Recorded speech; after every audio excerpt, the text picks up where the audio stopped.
quadro Entrevista de hoje, recebemos o desembargador César Abreu, presidente do Tribunal Regional Eleitoral de Santa Catarina, que conversa conosco a respeito da nova legislação eleitoral aprovada pelo Congresso no ano passado. Presidente, eu começo perguntando sobre as inovações trazidas pela lei. Quais as principais mudanças e, para o senhor, o que motivaram essas alterações? Penso que são alterações significativas, principalmente no que diz respeito ao financiamento de campanha, limite de gastos por candidato, a própria propaganda antecipada, a prestação de contas, em que vai haver, de certa forma, uma maior participação da sociedade, vai haver um controle social das próprias despesas que haverão durante a campanha eleitoral. E isso penso que é importante e fundamental para que a gente tenha uma eleição bem transparente. Desembargador, financiamento para a campanha é sempre um assunto polêmico. O que muda com a Lei 3.165 e como o eleitor pode acompanhar as contas da campanha? Além do fundo partidário, que há um repasse de um dinheiro que vem do governo para os partidos políticos e é distribuído entre os partidos, mediante cotas por representatividade no Congresso, há o financiamento das campanhas acabará acontecendo a partir de contribuições individuais, de pessoas físicas. E esses valores dessas contribuições, elas obrigatoriamente têm que ser disponibilizados pela internet para conhecimento público. E os partidos políticos, como os próprios candidatos, também estão obrigados à prestação de contas. E essas prestações de contas também vão ser disponibilizadas e, a partir do conhecimento desses números, o próprio eleitor tem condições de verificar as despesas de campanha que este ou aquele candidato está realizando e verificar se são compatíveis com o dinheiro, com os valores que estão sendo demonstrados nas prestações de conta. No passado, nós tínhamos as contribuições das pessoas jurídicas, contribuições privadas das pessoas jurídicas. E essa modificação ela ocorreu até por uma provocação do Conselho Nacional da Ordem dos Advogados, que através de uma ação direta de inconstitucionalidade provocou o Supremo Tribunal, que entendeu, isso primeiro pela ausência de transparência nessas doações, porque as doações eram feitas e não se tinha às vezes nem a referência de origem, e que essas doações de alguma forma elas eram comprometedoras. Havia quase que uma promiscuidade do repasse desses dinheiros com a obtenção de futuras vantagens dos governos eleitos. Então, isso foi erradicado e se viabilizou, então, a forma da doação por pessoa física. Uma novidade que nós vamos ter que verificar qual o efeito também que vai gerar esse financiamento. Tem uma alteração que penso que é a questão da transparência, As pessoas jurídicas, quando faziam as doações, elas doavam isso para pessoas para partidos. Um ou outro partido não tinha uma definição ideológica ou de bem-querência em relação a este ou aquele partido. E eu penso que com relação ao cidadão particular, vai haver essa vinculação. A pessoa vai doar para aquele candidato que ela pensa que vai ser o melhor candidato, que possa melhor representar os seus anseios, as suas aspirações. Presidente, nós temos acompanhado pela TV e pelas redes sociais alguns possíveis candidatos fazendo pré-candidatura, uma candidatura antecipada. Isso é permitido pela lei? Essa foi uma das inovações que foi a autorização de propaganda prévia, no sentido de que que o candidato já pode se colocar a público, isso demonstrando o que pretende realizar, evidentemente com uma vedação expressa, que ele não pode fazer o pedido de voto direto. Agora ele pode colocar quais são as suas bandeiras, quais são os seus objetivos, quais são as suas propostas, o que pretende realizar. Penso que foi uma inovação também necessária, porque houve um encurtamento do prazo de propaganda e a forma de compensação seria esta. E também tem uma vantagem, o próprio partido político, quando coloca os candidatos à verificação popular, tem um tempo de amadurecimento para verificar se aqueles candidatos efetivamente têm uma representatividade. O próprio candidato pode verificar ao longo da sua peregrinação se efetivamente ele tem uma aceitação popular. E o eleitor, de alguma forma, já começa a avaliar aquele em quem pretende votar. E existe algum tipo de fiscalização ou monitoramento feito pelo TRE? Bom, a fiscalização ela acontece de forma ampla. Evidentemente, temos que ter a consciência que o judiciário ele só age quando provocado.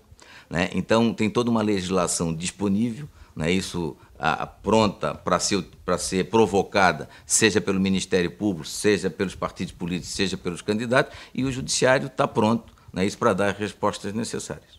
Presidente, a lei de 2015 também traz alterações no que se refere à votação mínima por candidato. Como é que isso vai funcionar a partir de agora?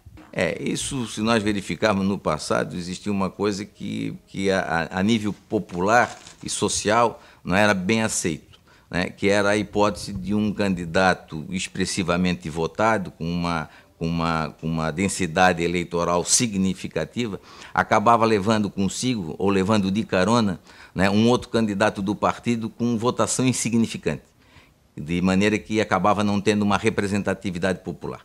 Esse estabelecimento desse percentual mínimo, que é 10% do quociente eleitoral, né, faz com que o partido possa eleger aqueles que tenham essa densidade eleitoral, não é isso? E de alguma forma, aquela vaga que remanesce, ela é distribuída, inclusive, para outro partido que tem uma densidade eleitoral maior. Falando um pouquinho do pioneirismo do TRE de Santa Catarina, acabamos de passar pelo processo de recadastramento biométrico e tem muita gente achando que essas próximas eleições serão totalmente biométricas. É isso que vai acontecer? Isso vai acontecer em relação aos municípios em que a biometria foi feita de forma completa. É o caso de Florianópolis, São José, Blumenau, Joinville, né? Então nós temos o serviço de biometria todo ele completo e a eleição vai se realizar exclusivamente pelo sistema biométrico. Há municípios em que houve o trabalho de biometria, então está sendo liberado também a possibilidade da votação mista pelo sistema biométrico e o sistema comum até hoje utilizado. A questão do título de eleitor, ele não tem a foto do eleitor, não é isso? Então é necessário sempre que ele se faça presente com um documento de identidade, que pode ser uma carteira de identidade, pode ser uma carteira de motorista, algum documento que lhe possa dar a verificação da sua identidade. Agora, o título de eleitor facilita na localização da sessão, da zona eleitoral, da sessão eleitoral, então isso franqueia e dá mais velocidade ao sistema de votação. Presidente, ainda faltam alguns meses para as eleições de 2 de outubro. O senhor acredita que Santa Catarina está preparada para essa nova legislação eleitoral? Santa Catarina é um estado diferenciado, né? Nós temos juízes de ponta, juízes de primeira linha, né? Juízes cônscios das suas responsabilidades, servidores altamente qualificados, então temos tudo de bom. Eu penso que sempre se progride, sempre há um avanço nesse processo, mas também tenho a consciência de que a forma eleitoral que nós estamos viabilizando para essa eleição não deve ser muito duradoura. Vai haver certamente modificações futuras, porque também vai demonstrar a prática de que algumas correções de rumo devem ser feitas. O próprio financiamento de campanha, ele precisa de um amadurecimento, né? Precisa buscar outras fórmulas, né? que deem mais transparência, que garantam uma maior isonomia entre os concorrentes. Né? Isso, nós temos que rever e revisar também o número de partidos políticos. Nós não temos tantas ideologias que justifiquem a quantidade de partidos.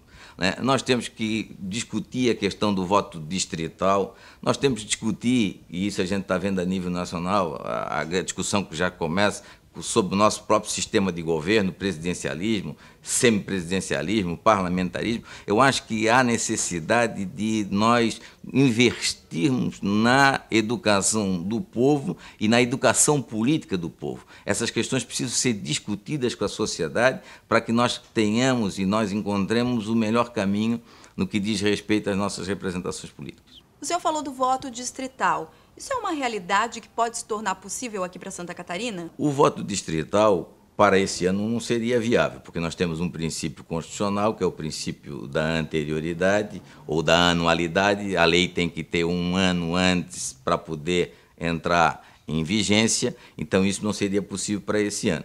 Mas o voto distrital, ele tem uma singularidade, ele cria a possibilidade de você ter representações regionalizadas. Exemplo simples de traduzir isso para o cidadão comum.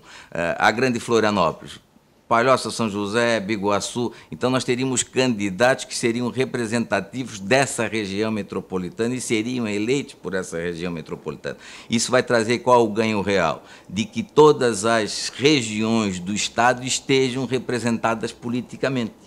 Então, tem os prós e tem os contras, né? Existem essa modalidade, seja do voto distrital puro, seja no voto distrital misto, em vários países do mundo. Então, é buscar as grandes experiências, as melhores experiências e adaptá-las à nossa realidade, né? Nós precisamos ainda encontrar o melhor caminho.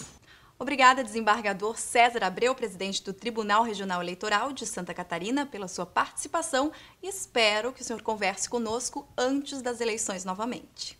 Será um prazer. E o programa Justiça Legal fica por aqui. Agradecemos a sua companhia e esperamos você no próximo sábado, a partir das 2 horas da tarde. Até lá!